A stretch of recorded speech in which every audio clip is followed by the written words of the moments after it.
Shalom la famille, nous espérons que vous allez bien. Nous venons encore avec cette courte vidéo, continuer avec notre série d'enseignements sur les songes et les rêves. Avant tout, on va prier. Seigneur, nous te recommandons ces temps. Saint-Esprit, conduis-nous, dirige-nous dans ta puissance, dans ton autorité, au nom de Jésus-Christ. Amen. La fois passée, on a parlé de comment fermer la porte à l'ennemi dans nos songes. Et j'ai bien expliqué que c'est souvent, on pense pour arrêter certaines visitations, certains mauvais rêves, visitations nocturnes, démoniaques, diaboliques, on a tendance à faire des prières d'autorité, surtout si c'est en répétition. On a tendance à chasser les esprits mauvais avant de dormir pour qu'on ait des songes de paix. Alors que ce n'est pas ça vraiment la bonne prière. J'ai dit dernièrement, c'est vrai, ça peut se faire, mais je dis c'est pas vraiment ça la bonne prière. La dernière fois, j'ai dit, la bonne prière pour fermer la porte à l'ennemi de nos songes, c'était la prière sincère.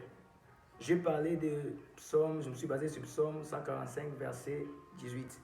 La Bible dit ceci, l'Éternel est proche et près de ceux qui l'invoquent, et près de ceux qui l'invoquent avec sincérité. C'est vrai, tout le monde invoque Dieu, mais Dieu est près de qui?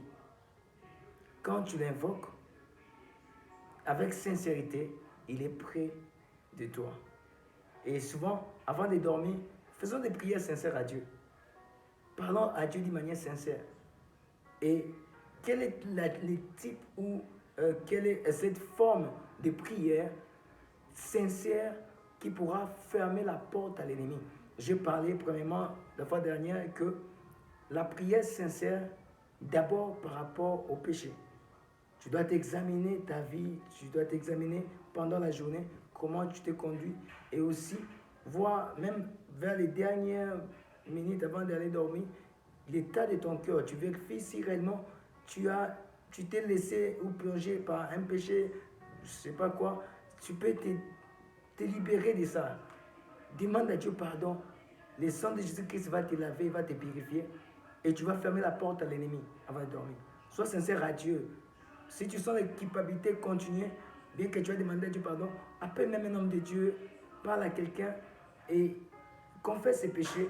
Tu vas sentir la paix, la culpabilité va partir et puis tu vas dormir en paix. Tu vas fermer la porte à l'ennemi pendant ton sommeil parce que le sang de Jésus va te purifier, va te laver avant de dormir. C'est le sang qui va fermer la porte à l'ennemi. Ce n'est pas ta prière d'autorité. Car le diable n'a pas peur de ta prière d'autorité ni de tes prières d'autorité. En fait, il y a aussi une autre chose, c'est que en étant sincère avec Dieu, par la prière de repentance, cela sera une très bonne chose. Je voulais insister sur le péché. Bon, on a tendance, quand je parle de péché, on a tendance à penser au péché immoral, déjà, sexe, tout ça. C'est pas seulement aussi ça. Parlant du péché, je veux aussi aller plus loin. Pour ceux qui ont des problèmes avec des gens, déjà, ils ont gardé certaines personnes dans leur cœur, en rancune, et avec certains sentiments de jalousie, certains sentiments de haine envers certaines personnes. Je vous dis, si vous dormez avec cet état de cœur, sachez que vous aurez aussi des rêves démoniaques et sataniques. Le diable, Jésus dit ceci, le prince de ce monde vient, il ne trouve rien de lui en moi. Et quand l'ennemi vient, est-ce qu'il trouve quelque chose de lui en toi? Avoir un cœur plein de jalousie envers quelqu'un, contre quelqu'un, ou avoir un cœur plein de haine ou de rancune, sachez que ça ouvre une grande porte à l'ennemi dans nos songes. Souvent, ce qui est bizarre, ceux qui ont su qu'ils ont des frères ou des sœurs ou quelqu'un, une connaissance, ils ont su qu'ils sont des sorciers ou sorcières, ils les combattent ou ils sont en train de travailler contre leur vie. Souvent, ils ont tendance à développer une certaine, soit haine, soit colère, soit un sentiment négatif à l'égard de ces personnes. C'est vrai, ils prient, ils jeûnent, ils cherchent Dieu, mais quand vous voyez leur attitude à l'égard de ces personnes, vous allez voir qu'ils ont déjà développé certaines mauvaises dispositions de leur cœur. Sachez que cette disposition va toujours ouvrir la porte à l'ennemi dans tes songes. Et bizarrement, c'est déjà des personnes, bien qu'ils font des prières d'autorité, des prières de combat contre ceux qui les combattent, et ils détruisent les œuvres de leur vie. Mais bizarrement, vous allez voir, ils dorment, ils voient toujours ces mêmes personnes dans leurs songes. Ces mêmes sorciers dans leurs songes. Ils font des prières d'autorité à plusieurs reprises, mais ils continuent à les voir toujours. Bien-aimé, ce n'est pas par la prière d'autorité que ces personnes vont arrêter d'apparaître dans ton songe. Pourquoi ils ne vont pas arrêter d'apparaître dans ton songe? Parce que ils sont dans ton cœur, tu les as gardés prisonniers par la haine, par la jalousie, par la colère, par tous ces sentiments de méchanceté. Et ces sentiments permettent à ce que partout, que tu sois en Europe, que tu sois à n'importe quel endroit, ils vont toujours apparaître dans tes songes. Je vais donner un exemple d'un songe d'un frère Afé. Il n'est pas ici au pays, il est allé depuis longtemps à l'extérieur du pays. Dernièrement, il m'appelle, il me dit, aussi j'ai fait un rêve. Il m'explique d'abord une situation qui s'est passée dans son bureau quand il était à Kinshasa. Il travaillait dans des entreprises de la place. Et puis, là, il avait un problème avec son chef direct. Il avait un problème, il y avait des conflits, tout. Et arrivé, ça fait déjà des années, arrivé en Europe, quand il est arrivé, il s'est fait que, il rêve, il fait une vision, puis à plusieurs reprises qui s'est répétée, dans laquelle il voyait ses chefs, les mêmes conflits qu'ils avaient quand il était à Kinshasa. Bon, il m'a relaté ce songe, il s'est inquiété, pourquoi ça se répète? Je lui ai posé la question. Jusque-là, est-ce que tu avais le temps de pardonner ton chef? C'est vrai, tu es loin. Est-ce que tu avais le temps de libérer ce chef de ton cœur?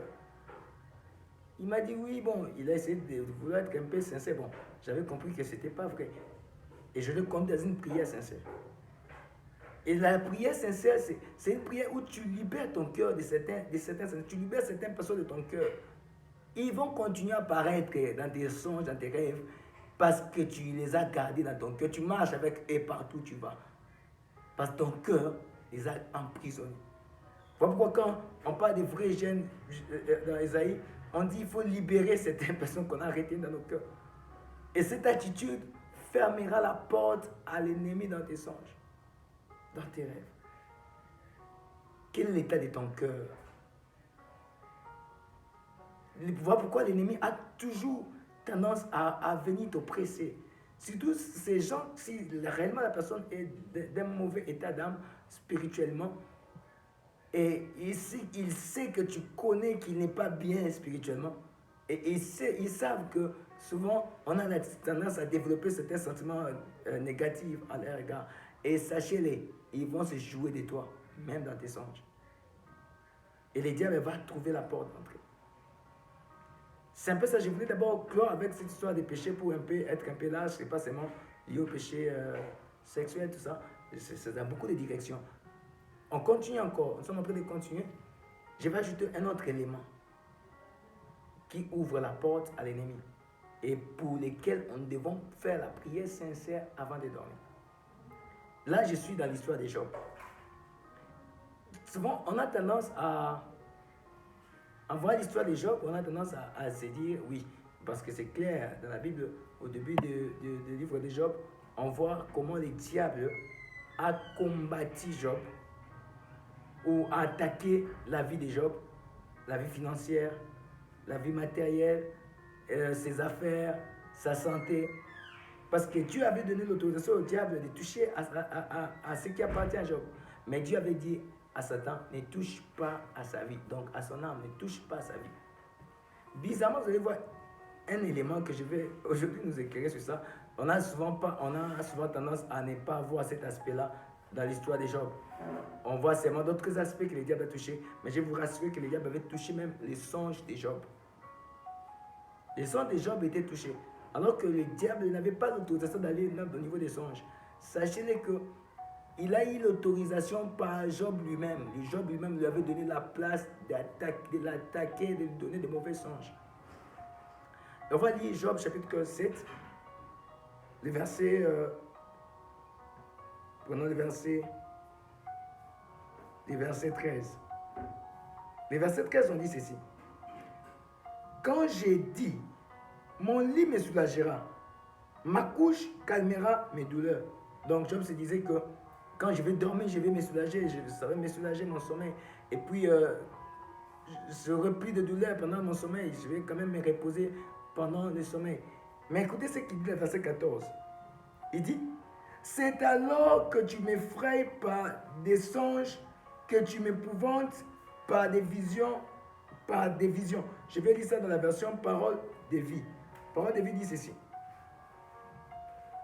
Il dit, la verset 13, on dit, quand je me couche, je me dis, le sommeil va me soulager. La nuit va calmer ma douleur. Écoutez la verset 14, qu'est-ce que Job dit? Il dit, tu me fais peur avec de mauvais rêves. Tu m'effraies par les choses que tu me fais voir. Il dit, tu me fais peur avec des mauvais rêves. Il pensait avoir un soulagement dans son sommeil. Mais bizarrement, il y avait des mauvais rêves. Donc il n'avait pas de soulagement dans son sommeil. Je me posais la question, comment je pouvais avoir encore de mauvais rêves? Il pouvait avoir des songes effrayants. J'ai essayé de remonter un peu dans le même passage, parce que quand on fait une étude biblique, souvent il faut voir les passages avant et après, et pour bien comprendre le contexte du chapitre. Je suis allé un peu plus loin pour remonter au verset 11. Vous allez voir, c'est un propos de Job. C'est ce qui a ouvert beaucoup, m'a fait comprendre que Job lui-même avait ouvert la porte à l'ennemi. Verset 11, regardez ce que Job dit. C'est pourquoi, je vais lire ça dans la version du second, pour plus d'éclairage. On dit ceci. C'est pourquoi je ne retiendrai point ma bouche. C'est Job qui dit. Je parlerai dans l'angoisse de mon cœur. Il dit, je parlerai dans l'angoisse de mon cœur. Je vais expliquer qu'est-ce que l'angoisse. Certaines personnes connaissent, mais on va encore bien expliquer ça. Il dit, je me plaindrai dans l'amertume de mon âme. Il est allé encore plus loin. Il dit, je me plaindrai dans l'amertume de mon âme. Il est allé toucher encore un aspect qui est plus sensible au rêve, l'aspect de l'âme. Il a touché l'aspect du cœur, il a touché l'aspect de l'âme. Et avec le temps, j'ai eu à comprendre quelque chose, une vérité par rapport au sens vrai. On a distingué 3 types de rêves qui viennent de Dieu, qui viennent de nous-mêmes et du diable. Mais il y a aussi un paramètre, bon, j'ai à vouloir résumer ça en deux. Il y a les rêves de l'âme, il y a les rêves de l'esprit. Les rêves de l'esprit qui viennent de Dieu, qui nous révèlent. Les rêves de l'âme qui viennent de nous-mêmes et du diable aussi. C'est là où je résume ça dans deux. Bon, on développera ça dans les choses à venir. Et je suis en train de parler d'un fait. La Bible dit ceci. Job dit, je parlerai dans l'angoisse de mon cœur. Qu'est-ce que l'angoisse? Je suis allé dans mon dictionnaire pour voir qu'est-ce que l'angoisse. L'angoisse veut dire ceci. La définition de l'angoisse, on dit ceci. L'angoisse, c'est une grande affliction d'esprit mêlée d'une vive inquiétude. L'angoisse, c'est une inquiétude très profonde. Tu t'inquiètes sur un sujet, tu te préoccupes sur un sujet et tu te mets dans le souci sur un sujet. Et cette inquiétude profonde nous conduit dans l'angoisse. Les soucis sont des portes à l'ennemi dans nos songes. Certaines personnes ont de mauvais rêves. Non pas parce que, ils l'ont voulu, mais parce que ils ont créé une disposition interne qui a ouvert une porte à l'ennemi afin de leur souffler des mauvais rêves, des songes bizarres. Et ces dispositions, c'est aussi les soucis, l'angoisse. Notre Seigneur Jésus a vécu cette situation d'angoisse. Je vais vous lire ça. Il a vécu ça, mais il a traité ça par la prière sincère. Comme je dis, la prière qui ferme la porte à l'ennemi, c'est la prière sincère. Tu peux voir, Job se plaignait sur sa vie. Il s'est lamenté. Il avait des soucis sur sa vie, sur sa santé, sur son état. Et cette situation de soucis, de plaintes, ça arrivait à un niveau d'inquiétude profonde au point que ça commençait à produire, le diable a trouvé l'accès pour lui donner des songes bizarres, des songes effrayants. Bien-aimé, je vais te dire, même si tu as des problèmes qui dépasse, je ne sais pas, le monde entier, qui dépasse tout le monde, si tu te laisses faire par des soucis, par des inquiétudes, par des angoisses, tu auras des songes mauvais. Ne t'étonne pas.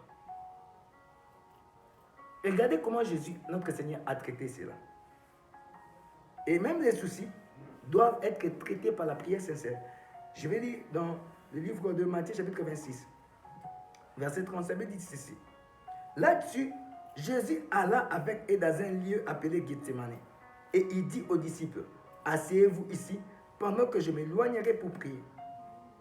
Il prit avec lui Pierre et les deux fils de Zébédée. Il commença à éprouver de la tristesse et des angoisses. Notre Seigneur Jésus a éprouvé de la tristesse et des angoisses. Il s'inquiétait, il avait une inquiétude profonde sur sa vie parce qu'il devait affronter la croix. Ça commençait à le déranger et il avait une pleine souci. Et il s'est fait que il a pris les disciples. Nous connaissons l'histoire. Il s'est éloigné. Il a fait la prière sincère. Il n'a pas fait la prière d'adoration, la prière de gloire. Non, non, non. Il a commencé par ce sujet. C'est parmi les rares des passages où on nous montre les phrases, les prières de Jésus dans la Bible. Il dit, Père, si c'est possible, éloigne-moi de cette coupe. Parce que c'était ça, en fait, ce qui préoccupait son cœur. La prière sincère pour se libérer des soucis, c'est de parler ouvertement des soucis que tu as à Dieu. Expose ton problème à Dieu. Souvent, les gens ont la facilité de parler au pasteur, d'étaler les problèmes avec détail au pasteur, mais ils ne savent pas parler avec détail à Dieu. Libère ton cœur devant Dieu. Qu'est-ce qui te fait inquiéter? Qu'est-ce qui t'amène dans l'angoisse? Appliquons la méthode de notre Seigneur Jésus-Christ. La prière sincère, avant de dormir, expose tes soucis à Dieu. Écoutez-moi, je vais lire un verset qui va encore nous éclairer. Parce que je préfère lire ça. Je préfère lire ça. C'est dans Philippiens chapitre 4. Nous connaissons ces passages. Mais il y a une direction de ces passages qu'on va encore découvrir. Et Philippiens chapitre 4, verset 6. On dit ceci. Ne vous inquiétez de rien, mais en toute chose, faites connaître vos besoins à Dieu par des prières. Faites connaître vos besoins par des prières, c'est-à-dire des prières sincères. Tu exposes ton cœur à Dieu par des prières sincères. Dis à Dieu des détails de ce qui t'inquiète, de ce qui te préoccupe. Qu'est-ce qui te préoccupe? Parle à Dieu avant de dormir. Libère ton cœur. Prends ton temps à libérer ton cœur sincèrement. Regardez ce qui suit. On dit ceci, avec des actions de grâce. Le verset 6, on dit ceci. Et la paix de Dieu, qui surpasse toute intelligence, gardera vos cœurs et vos pensées en Jésus-Christ. On n'a pas dit que du coup, Dieu va t'exaucer quand tu exposes ces problèmes. Non. La poursuite dans ces prières sincères par rapport à nos soucis, c'est que tu dois prier jusqu'à ce que tu sentes la paix. La paix de Dieu, on dit là, et la paix de Dieu qui surpasse toute intelligence. Cette paix-là, ça surpasse toute intelligence. On dit, gardera vos cœurs et vos pensées en Jésus-Christ. Gardera vos cœurs et vos pensées en Jésus-Christ. J'avais dit dernièrement que les soucis, les préoccupations de nos pensées provoquent les rêves. Si maintenant tu libères ton cœur et que la paix de Dieu vient sur toi avant de dormir par la prière sincère, sache que ton cœur et tes pensées seront gardés en Jésus-Christ. Si tes pensées, ton cœur sont gardés en Jésus-Christ, tes songes seront des songes divins. Les songes démoniaques ne viendront pas parce que ton cœur et tes pensées sont gardés en Jésus-Christ. Et quand tu dors, comme les songes viennent aussi des préoccupations de nos pensées, ça va fermer la porte à l'ennemi dans nos songes. Je pense que quelqu'un me comprend. Libère ton cœur jusqu'à avoir la paix de Dieu qui surpasse toute intelligence. Que Dieu vous bénisse.